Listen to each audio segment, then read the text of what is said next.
yang tadi apa? Saya ngomong pertama kali ke siapa? Nggak tahu. Masih enak.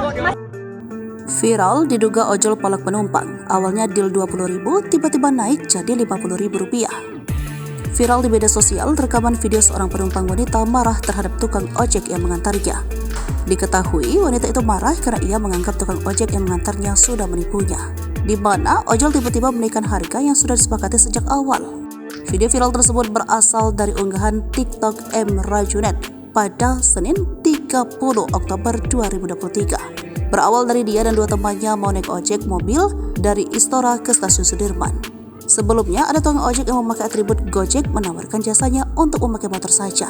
Awalnya wanita tersebut tidak mau, namun akhirnya dia dan temannya mau naik ojek itu tanpa aplikasi dengan perjanjian sesuai harga di aplikasi.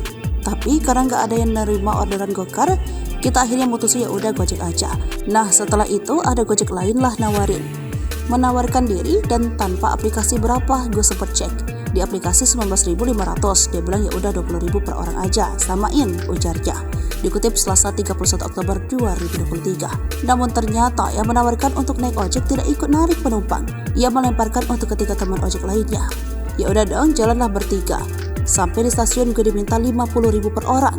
Gak terima dong gua, marah gue, adu bacot depan stasiun kereta. Mereka antarin ke stasiun karet bukan Sudirman, sampai rame banget orang liatin gue teriak-teriak, ungkapnya.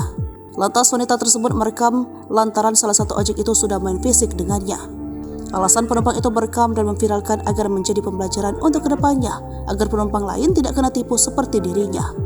Video ini gue sebar untuk mengedukasi kita semua agar jangan pernah takut kalau kalian tidak salah. Be careful and stay safe, tuturnya.